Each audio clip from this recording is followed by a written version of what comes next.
नमस्कार, स्वागत है आपका न्यूज 69 में। मैं हूं आपके साथ अंकिता और बढ़ते हैं इस वक्त की बड़ी खबर की ओर। भाजपा के राष्ट्रीय प्रवक्ता राज्यसभा सांसद सुधांशु त्रिवेदी राजधानी भोपाल पहुंचे, जहां उन्होंने प्रेस वार्ता आयोजित कर राम मंदिर के मुद्दे पर कांग्रेस से कई सवाल करे हैं। सुधांशु त्रिवेदी ने कहा कि कांग्रेस पार्टी का पुराना रोग है, वो फिर राम मंदिर को लेकर चुनाव आयोग गए हैं। आपको राम से आपत्ति है या फिर मंदिर से आपत्ति है? वो कहते हैं कि बाबरी मस्जिद शहीद हो गई, ये कोर्ट की अवहेलना है। कोर्ट में राम मंदिर केस भी राम जन्मभूमि बाबरी परिसर का जिक्र है, ना कि बाबरी मस्जिद। सुधांशु त्रिवेदी ने कहा कि इंदिरा जी के समय जब खंबे सामने आए तो कोर्ट से खुदाई पर स्टे लगवा दिया गया। वो इनके ही नेता थे जो वकील का चोला पहनकर राम मंदिर का विरोध करते रहे हैं। कांग्रेस के पास विकास जन कल्याण पर बात करने के लिए कुछ नहीं है, इसलिए सनातन पर प्रहार कर रहे कांग्रेस भारत में विभाजन के आधार पर लेना चाहती है सत्ता। भोपाल से न्यूज 69 के लिए आदिल खान की रिपोर्ट। मित्रों, मध्य प्रदेश में चुनाव का मौसम चल रहा है और त्योहारों का मौसम भी चल रहा है। विजयदशमी अभी हमने मनाई है, दीपावली की तरफ हम बढ़ रहे हैं, परंतु इसी के साथ साथ एक पुराना रोग कांग्रेस पार्टी के मन में जो रह कर टीस मारता होगा, वो भी उभर कर सामने आ रहा है। वो आपने देखा कि वो राम मंदिर के विषय को लेकर चुनाव आयोग तक चले गए। मैं बहुत स्पष्ट रूप से पूछना चाहता हूं कांग्रेस पार्टी से कि राम मंदिर को लेकर आपको राम शब्द से आपत्ति है या मंदिर शब्द से आपत्ति है? यदि राम शब्द से आपत्ति है तो महात्मा गांधी की समाधि पर राम लिखा हुआ है, कांग्रेस कहे कि वो सांप्रदायिक है। यदि मंदिर से आपत्ति है तो सबसे ज्यादा चुनावी मौसम में मंदिर जाते हुए आपने कांग्रेस के नेताओं को ही देखा होगा। जब राम से आपत्ति नहीं, मंदिर से आपत्ति नहीं, तो फिर राम और मंदिर मिल जाए तो आपत्ति है। और शायद इसलिए भी हो सकती है कि अयोध्या में भव्य राम मंदिर के उद्घाटन से पहले की ये अंतिम दीपावली है। अगली दीपावली में श्री रामलला पूरे भव्यता और दिव्यता के साथ विद्यमान होंगे। तो जिन लोगों ने सदा सर्वदा जमीन आसमान एक करके रखा कि भव्य राम मंदिर का निर्माण न होने पाए, हो सकता है उनके दिल में जो होली जल रही हो उसकी आंच ठंडी न पड़ पा रही। इसलिए कभी उनके प्रदेश अध्यक्ष कोर्ट की अवमानना करते हैं। कोर्ट ने हमेशा डिस्प्यूटेड स्ट्रक्चर शब्द का प्रयोग किया है, विवादित ढांचा। और यदि कहीं बाबरी मस्जिद शब्द का प्रयोग हुआ है तो राम जन्मभूमि बाबरी परिसर, जाके कोर्ट की प्रोसीडिंग आप चेक कर सकते हैं।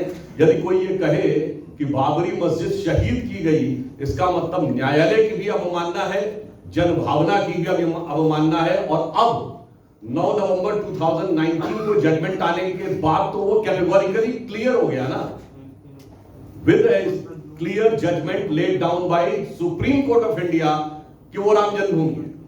अभी भी बोलना, और मैं संक्षेप में आपको याद दिला देना चाहता हूं, आज जो लोग बड़े दावे भरने की बात करते हैं और जिनकी हकीकत सामने आ जाती है, याद करिए 22-23 दिसंबर 1949 की रात जब अयोध्या में श्री राम लला का प्राकट्य हुआ, उस समय कांग्रेस के मुख्यमंत्री गए थे फैजाबाद रोकने के लिए। और आप लोग पत्रकार हैं, मैं आपसे अनुरोध करूंगा जाके आर्काइव्स में रिसर्च करके निकालिएगा। उस समय के डिस्ट्रिक्ट मैजिस्ट्रेट ने सीएम को रोक दिया था क्योंकि कॉन्स्टिट्यूशन लागू नहीं था, तो आज की डेट में सीएम को जो पावर है वो नहीं थी। And the heading in the newspapers was chief minister under arrest. इसीलिए वो कालचक्र की गति थी, तारीख नहीं थी, जिसके लिए रामचरितमानस में कहा गया है ना, हनुमान जी कहते हैं तात राम नहीं नर भूपाला, भुवनेश्वर कालहु कर काला। जगत के स्वामी है और काल के भी काल है, यानी समय से भी परे थे।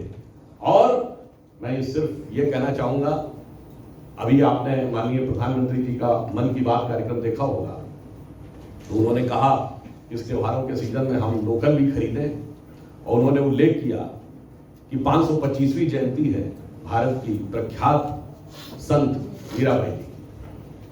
तो मुझे अचानक स्मरण आया कि जब मीराबाई जी के ऊपर बहुत दबाव था उनके राज परिवार का, राजा का, कि भगवान की भक्ति छोड़ दो, उनके गुरु रैदास जी थे जिसका उल्लेख उन्होंने किया, तो उनके मन में मगर फिर भी दुविधा आई, तो उन्होंने तुलसीदास जी को पत्र लिखा कि मुझे क्या करना चाहिए।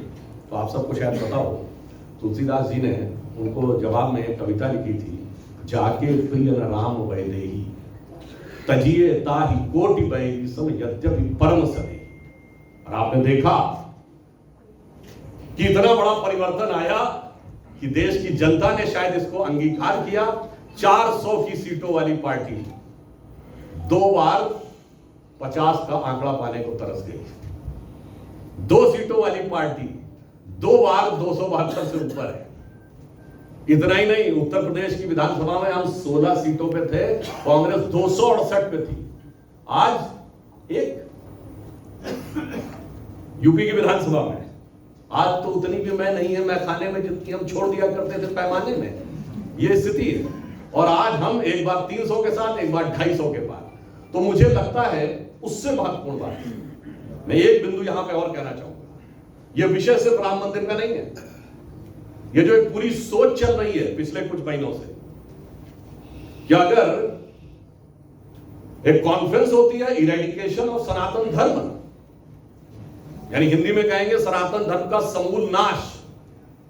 और कल क्या हुआ, हमास के नेता का केरल में वर्चुअल रैली को संबोधन, उस केरल में जहां से कांग्रेस वालों के लिए कि प्रकट रूप से अभिनंदनीय, वंदनीय, परंतु अगर दिल में पूछा जाए तो चिंतनीय, जनता के लिए निंदनीय श्री राहुल गांधी जी सांसद हैं।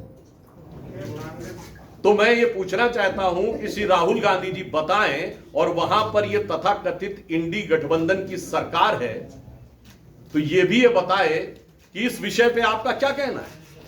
ये ऑर्डर बिगड़ेगा, उसके बाद चेक करिएगा 1961 तक मुस्लिम वर्ग पक्षकार ही नहीं बना। के मोहम्मद जो कि आर्कियोलॉजिकल सर्वे के ज्वाइंट डायरेक्टर है, उन्होंने अपनी किताब में लिखा कि मुस्लिम समाज में एक विचार था कि हमें इस चक्कर में नहीं पड़ना चाहिए, पर टाइटल सूट में 12 साल की मियाद होती है, उसमें 11 दिन रह गए थे, दिसंबर 1961 में पक्षकार बने। किसने बनवाया? प्रेरित करके बनवाया गया। रोकने का सिलसिला इतना ही नहीं रुका। 1976 में इंदिरा गांधी जी के जमाने में जब रूटीन आर्कियोलॉजिकल सर्वे की खुदाई हो रही थी तो नीचे 8 खंबे निकल आए, और तब वामपंथी इतिहासकारों के दबाव में खुदाई रुकवा दी गई, और रुकवाई नहीं गई, कोर्ट से स्टे ले लिया गया कि खुदाई कभी की नहीं जाएगी, क्योंकि पता था कि खुदाई होगी तो कुछ और निकल आएगा। और उसके बाद मैं याद दिलाना चाहता हूं, मगर क्या करें, टेक्नोलॉजी ने मार दिया। 21st सेंचुरी शुरू हुई, रडार मैपिंग की टेक्नोलॉजी आ गई। जब अटल जी की सरकार थी तो कोर्ट ने खुदाई के लिए मना किया था ना, रडार मैपिंग के लिए तो नहीं। तो रडार मैपिंग की गई, लाइक सर्जरी प्रोहिबिटेड अगर है तो अल्ट्रासाउंड तो नहीं ना, तो उसकी रिपोर्ट प्रस्तुत कर दी गई, तो कोर्ट ने परमिशन दे दी। 2003 में खुदाई में सब कुछ निकल आया।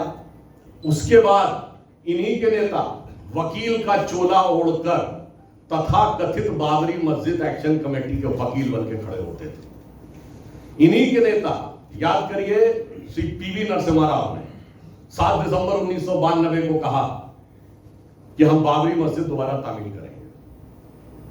देश की एक प्रतिष्ठित पत्रिका को इंटरव्यू देते हुए 15 जनवरी 1993 को उन्होंने फिर रिट्रेट किया, और उत्तर प्रदेश के तत्कालीन मुख्यमंत्री मुलायम सिंह यादव जी ने फ्लोर ऑफ द हाउस पे बात बोली।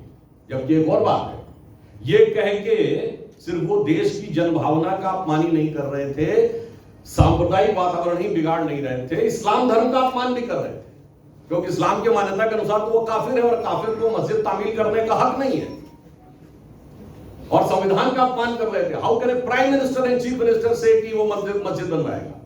हमारा बहुत साफ कहना था, हम मंदिर नहीं बना रहे थे, मंदिर निर्माण का मार्ग प्रशस्त कर रहे थे। मंदिर निर्माण का काम श्री राम जन्मभूमि समिति और संतों का था। फिर मैं पूछना चाहता हूं, ये वही मध्य प्रदेश है? हम लोग तो उस समय स्टूडेंट लाइफ में थे, जिस समय पटवा जी की सरकार थी यहाँ 1990 कारसेवा के समय, जब मध्य प्रदेश से कारसेवक जा रहे थे तो ग्वालियर से झांसी की रोड के ऊपर झांसी में कोई जाने ना पाए तो दीवार बना दी गई थी अस्थायी। और उस समय मुलायम सिंह जी की सरकार कांग्रेस के समर्थन से चल रही थी, क्योंकि बीजेपी ने 24 अक्टूबर 1990 को समर्थन वापस ले लिया था, जब समस्तीपुर में अडवाणी जी की यात्रा को रोका गया था। तो आप समझिए, दीवार लगा दी गई थी कि यहां से कोई जाने ना पाए। और जब 6 दिसंबर 92 की घटना हुई तो यूपी में समझ में आता था कि मध्य प्रदेश की सरकार क्यों बर्खास्त की गई थी। इस खबर पर आपकी क्या राय, हमें कमेंट सेक्शन में जरूर बताएं। तब तक के लिए धन्यवाद।